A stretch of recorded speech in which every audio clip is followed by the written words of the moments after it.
అందరికీ నమస్కారం. Welcome back to our channel విజేత స్టడీ సర్కిల్. ఈరోజు మనం ఈ వీడియోలో ఆంధ్రప్రదేశ్ ఉద్యోగులు మరియు పెన్షనర్ల నవంబర్ జీతాలు పెన్షన్లకు సంబంధించిన సమాచారం చూద్దాం. అంతకన్నా ముందుగా మన ఛానల్లో ఉద్యోగులు మరియు పెన్షన్లకు సంబంధించిన జీతాలు, పెన్షన్లు, డిఏలు, పిఆర్సీ, సర్వీస్ మ్యారేజ్ సంబంధించిన ప్రతి అంశాన్ని వివరిస్తూ విశ్లేషణ చేస్తూ వీడియో చేయడం జరుగుతుంది.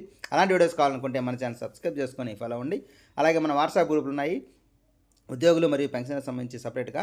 ఆ గ్రూప్ లింక్ మీకు డిస్క్రిప్షన్లో దొరుకుతుంది. ఆ లింక్ ద్వారా మీరు జాయిన్ అయితే ఎప్పటికప్పుడు తాజా సమాచారం వారి ద్వారా కూడా తెలుసుకుంటూ ఉండొచ్చు. అలాగే మనకు ఒక యాప్ ఉంది, ఆ యాప్ లింక్ కూడా ఇవ్వడం జరిగింది. ఆ లింక్ ద్వారా మీరు జాయిన్ అయితే ఆ యాప్లో కూడా మనం వీడియో పెట్టిన వెంటనే ఆ వీడియో మీకు అక్కడ రిఫ్లెక్ట్ కావడం జరుగుతుంది. దాని ద్వారా మీరు ఎప్పటికప్పుడు సమాచారం తెలుసుకోవచ్చు. అయితే ఉద్యోగులు మరియు పెన్షన్కి సంబంధించి చాలా బిల్స్ చెక్ చేయడం జరిగింది. దాదాపుగా అక్కడక్కడ కొన్ని బిల్లులు మాత్రమే బిల్ నాట్ అప్రూవ్ అని చూపిస్తున్నాయి. అవి కూడా ఈరోజు అప్రూవ్ అయ్యే అవకాశం ఉంది. అలాగే ఇంకా ఎక్కువ భాగం ఉద్యోగులు మరియు పెన్షన్కి సంబంధించిన జీతాలు, పెన్షన్ బిల్లు అన్నీ కూడా మనకి ఈ అప్రూవ్ అయ్యేసి S2 దగ్గర అప్రూవ్ అయ్యి మనకి వెయిటింగ్ ఫర్ ఫండ్ క్లియరెన్స్లో ఉన్నాయి. దాదాపుగా బిల్లులన్నీ కూడా మనకి 80% పైన బిల్లులన్నీ మనకి వెయిటింగ్ ఫర్ ఫండ్ క్లియరెన్స్కి వచ్చాయి. అక్కడక్కడ ఒక 10 నుంచి 20%, ఒక 10%, 20% కూడా ఉండవు, ఒక 10% వరకు వెయిటింగ్ ఫర్ ఫండ్ క్లియరెన్స్లు ఉన్నాయి. ఇది ఏదైనా టెక్నికల్ ఇష్యూ వల్ల మనకి అయి ఉండొచ్చు.